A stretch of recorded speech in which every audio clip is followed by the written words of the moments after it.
Chapter 27. Mike TV is sent by television. Mike TV was even more excited than Grandpa Joe at seeing a bar of chocolate being sent by television. "But Mr. Wonka," he shouted, "can you send other things through the air in the same way? Breakfast cereal, for instance." "Oh, my sainted aunt," cried Mr. Wonka. "Don't mention that disgusting stuff in front of me. Do you know what breakfast cereal is made of? It's made of all those little curly wooden shavings you find in pencil sharpeners." "But could you send it by television if you wanted to, as you do chocolate?" asked Mike TV. "Of course I could." "And what about people?" asked Mike TV. "Could you send real-life people from one place to another in that same way?" "A person?" cried Mr. Wonka. "Are you off your rocker? But could it be done?" "Good heavens, child, I really don't know. I suppose it could, yes. I'm pretty sure it could. Of course it could. I wouldn't risk it. I'd like to risk it, though. It might have some very nasty results." But Mike TV was already off and running the moment he heard Mr. Wonka saying, "I'm pretty sure it could. Of course it could." He turned away and started running as fast as he could towards the other end of the room, where the great camera was standing. "Look at me!" he shouted as he ran. "I'm going to be the first person in the world to be sent by television." "No, no, no!" cried Mr. Wonka. "Mike!" screamed Mrs. TV. "Stop! Come back! You'll be turned into a million tiny pieces!" But there was no stopping Mike TV now. The crazy boy rushed on, and when he reached the enormous camera, he jumped straight for the switch, scattering Oompa Loompas right and left as he went. "See you later, alligator!" he shouted, and he pulled down the switch. And as he did so, he leaped out into the full glare of the mighty lens. There was a blinding flash. Then there was silence. Then Mrs. TV ran forward, but she stopped dead in the middle of the room. And she stood there staring at the place where her son had been. And her great red mouth opened wide as she screamed, "He's gone! He's gone!" "Good heavens, he has gone!" shouted Mr. TV. Mr. Wonka hurried forward and placed a hand gently on Mrs. TV's shoulder. "We shall have to hope for the best," he said. "We must pray that your little boy will come out unharmed at the other end."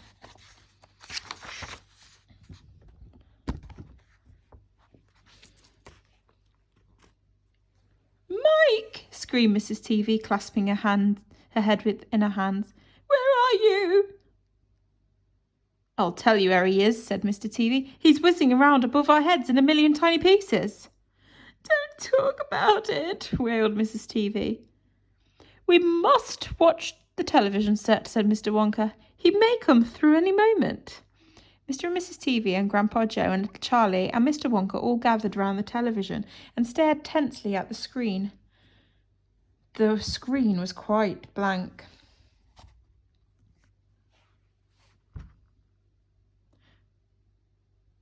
"He's taking a heck of a long time to come across," said Mr. TV, wiping his brow. Oh dear," said Mr. Wonka. "I do hope that no part of him gets left behind." "What on earth do you mean?" asked Mr. TV sharply. "I don't wish to alarm you," said Mr. Wonka, "but it does sometimes happen that only about half of the little pieces find their way onto the television set. It happened last week. I don't know why, but the result was that only half of the bar came through." Mrs. TV let out a scream of horror. "You mean only half of Mike is coming back to us?" she cried. Let's hope it's the top half," said Mr. TV. "Hold everything," said Mr. Wonka. "Watch the screen. Something's happening." The screen had suddenly begun to flicker. Then some wavy lines appeared. Mr. Wonka adjusted one of the knobs and the wavy lines went away. And now, very slowly, the screen began to get brighter and brighter. "Here he comes," yelled Mr. Wonka. "Yes, that's him, all right." "Is he in one piece?" cried Mrs. TV. "I'm not sure," said Mr. Wonka. "It's too early to tell." Faintly at first, but becoming clearer and clearer every second, the picture of Mike TV appeared on the screen. He was standing up and waving at the audience and grinning from ear to ear. "But he's a midget!" cried Mr. TV.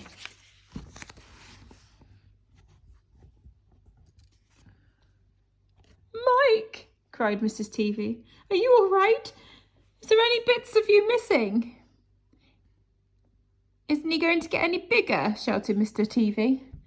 "Talk to me, Mike!" cried Mrs. TV. "Say something! Tell me you're all right!" A tiny little voice, no louder than the squeaking little mouse, came out of the television set. "Hi, Bob," it said. "Hi, Bob, look at me!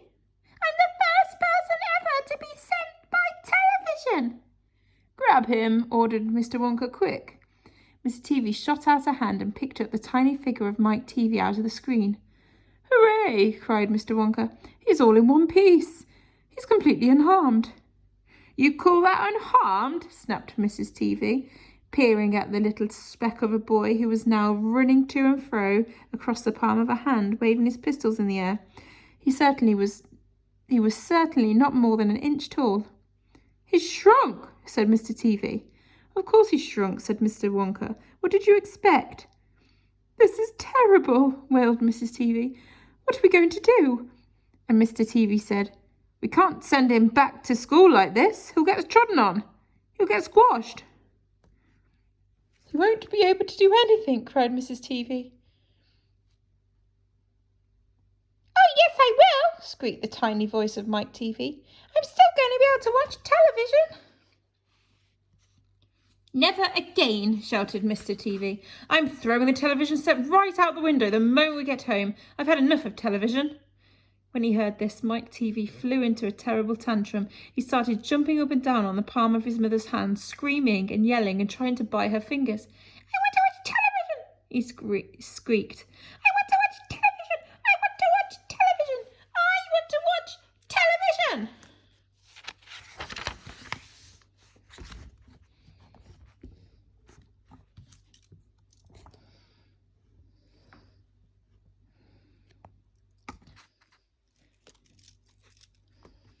"Here, give him to me," said Mr. TV. And he took the tiny boy and shoved him into the breast pocket of his jacket and stuffed a handkerchief on top. Squeals and yells came from inside the pocket, and the pocket shook as the furious little prisoner fought to get out. "Oh, Mr. Wonka," wailed Mrs. TV. "How can we make him grow?" "Well," said Mr. Wonka, stroking his beard and gazing thoughtfully at the ceiling, "I must say that's a wee bit tricky. But small boys are extremely springy and elastic. They stretch like mad. So what will we do? We'll put him in the special machine I have for testing the stretchiness of chewing gum. Maybe that will bring him back to what he was." "Oh, thank you," said Mrs. TV. "Don't mention it, my dear lady." "How far do you think he'll stretch?" asked Mr. TV. "Maybe miles," said Mr. Wonka. "Who knows? But he's going to be awfully thin. Everything gets thinner when you stretch it." "You mean like chewing gum?" asked Mr. TV. "Exactly. How thin will he be?" asked Mrs. TV anxiously. "I haven't the foggiest idea," said Mr. Wonka. "And it doesn't really matter anyway, because we'll soon fatten him up again. And we'll have to do is give him a triple dose of my wonderful super vitamin chocolate. Super vitamin chocolate contains a huge amount of vitamin A and vitamin B, and also contains vitamin C, D, E, F, G, I, J, K, L, vitamin M, N, O, P, Q, vitamin R, T, U, V, W, vitamin X, Y, and believe it or not, vitamin Z. The only two vitamins it doesn't have in them are vitamin S, because it makes you sick, and vitamin H, because it makes you grow horns on the top of your head like a bull. But it does have in it a very small amount of the rarest and most magical vitamin of all, vitamin Wonka." "And what will that do to him?" asked Mr. TV anxiously. It'll make his toes grow out until they're as long as his fingers." Oh no, cried Mrs. TV. Don't be silly, said Mr. Wonka. It's most useful. He'll be able to play the piano with his feet. But Mr. Wonka... No arguments, please, said Mr. Wonka. He turned away and clicked his fingers 3 times in the air. An Oompa Loompa appeared immediately and stood beside him. Follow these orders, said Mr. Wonka, handing the Oompa Loompa a piece of paper on which he had written full instructions. And you'll find the boy in the father's pocket. Off you go. Goodbye, Mr. TV. Goodbye, Mrs. TV. And please don't look so worried. They all came out in the wash, you know, every one of them. At the end of the room, the Oompa Loompas around the giant camera already beating their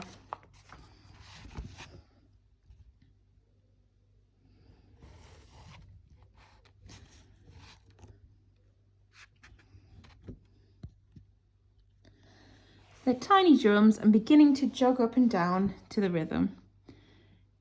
There they go again, said Mr. Wonka. I'm afraid you can't stop them singing. Little Charlie caught Grandpa Joe's hand, and the 2 of them stood beside Mr. Wonka and in the middle of the little long bright room listening to the Oompa Loompas. And this is what they were sang. The most important thing we've learned so far as children are concerned is never, never, never let them near your television set. Or better still, just don't install the idiotic thing at all. In almost every house we've been, we've watched them gaping at our screen. They'll loll and slop and lounge about and stare until our eyes pop out.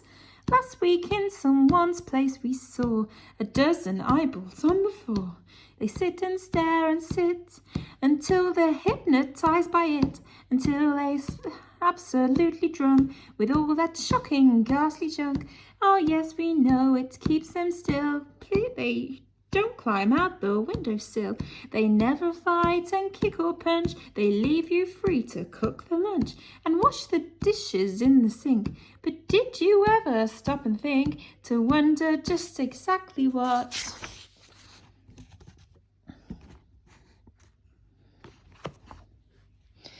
this does to your beloved tot? It rots the senses in the head. It kills the imagination dead. It clogs and clutters up the mind. It takes a child so dull and blind he can no longer understand a fantasy, a fairyland. His brain becomes as soft as cheese. His powers of thinking rust and freeze. He cannot think, he only sees. All right, you cry, all right, you'll say, but if we take the set away, what shall we do to entertain our darling children? Please explain. We'll answer this by asking you what use the darling ones to do. How used they kept themselves contented before this monster was invented. Have you forgotten? Don't you know? Well, say it loud and say it slow. They used to read. They read and read and read and read and then proceed to read some more. Great Scott, gazocks! 1/2 their lives were reading books. The nursery shelves held books galore. Books cluttered up the nursery floor, and in the bedroom by the bed, more books were waiting to be read. Such wondrous, fine, fantastic tales of dragons, gypsies, sweet queens and whales, and treasure isles and distant shores where smugglers rowed with muffled oars, and pirates wearing purple pants, and sailing ships and elephants, and cannibals crouching round the pot, stirring away at something hot. It smells so good. What can it be? Good gracious, it's Penelope! The younger ones had Beatrix Potter, with Mr. Todd and the Dirty Rotter, the Squirrel, Nutkin, Pigling Bland, and Mrs. Tiggy Winkle. And how the camel got his hump, and how the monkey lost his rump, and Mr. Toad, and bless my soul, there's Mr. Rat and Mr. Mole. Oh, books! What books they used to know, those children living long ago. So please, oh please, we beg, we pray, go throw your TV set away, and in its place you can install a lovely bookshelf on the wall. Then fill the shelves with lots of books, ignoring all the dirty looks, the screams and yells, the bites and kicks, and children hitting you with the sticks. Fear not, because we promise you that in about a week or 2 of having nothing else to do, they'll now begin to feel the need of having something good to read. And once they start, oh boy, you watch the slowly growing joy that fills their hearts. They'll grow so keen, they'll wonder what they'd ever seen in that ridiculous machine, that nauseating, foul and clean, repulsive television screen. And later, each and every kid will love you more for what you did. P.S. Regarding Mike TV, we very much regret that we shall simply have to wait and see if we can get him back his height, but if we can't, it serves him right.